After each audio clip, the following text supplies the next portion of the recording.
Bret, you've been on an amazing journey that seems to have brought you now to the center stage of the resistance. And as a professor in exile and someone who cares deeply about the West, can you just comment on your journey and how you're processing this whirlwind? I've been following you for quite some time. I have great respect for you. I love your podcast. I'm just curious. This is not something you could have predicted.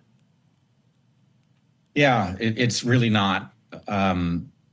I think it's very tempting to look at somebody like me who is sounding different in this way regarding the Democratic Party as a threat to the Republic itself, and to imagine that they just woke up. And it's not as simple as that.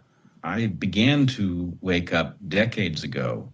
The corruption of the Democratic Party became obvious to me in the Clinton administration, where it seemed to me that Bill Clinton actually abandoned the traditional voter base of the Democratic Party, which was working people.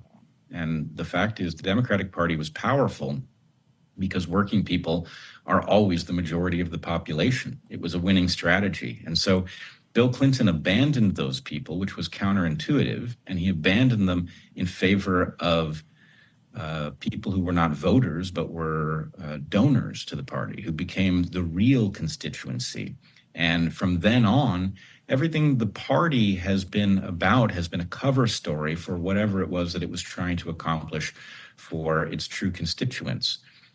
Now, even with that recognition, which goes back decades, the process of watching the lies that accompanied the COVID so-called pandemic, and I say so-called because the word pandemic literally had to be redefined in order to allow COVID to qualify.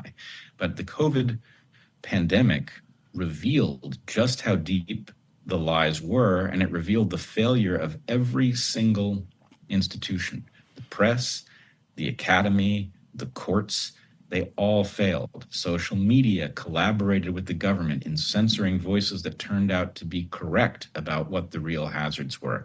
That across-the-board failure tells us that we are at the end of this process. The corruption has taken over everything. It's become so pervasive that reform is simply incapable of solving the problem. We have to address it with a fresh sheet of paper. We effectively have to take those who have betrayed the Republic, remove them from their positions, and put patriots in their spot to see how it is we can right the ship of state. And that is where it requires this unity moment and movement. And it is historic. It is profound. It is happening this Sunday at noon in Washington, D.C. And just to emphasize that point, Bret, you said briefly earlier, I think it's very important. Despite all of the people saying, oh, there's going to be feds infiltrating, you say, no, this must be done in the Capitol. Emphasize this point and bring it home, please.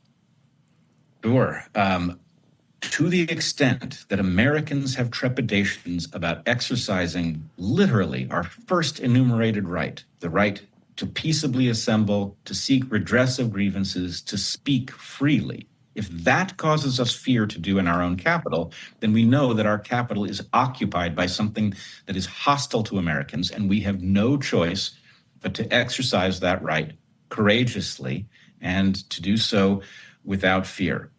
And I will say the people that we have assembled to speak in our capital are going to be very difficult to portray as anything other than patriotic. We have Senator Ron Johnson. We have Tulsi Gabbard, who is active in the military.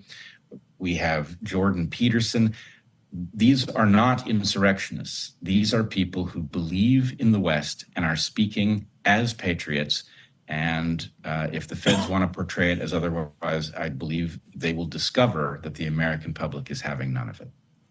Bret, God bless you for doing this seriously, and thank you sincerely. It is remarkable and important, and it will go down in the history books. Thank you so much, my friend.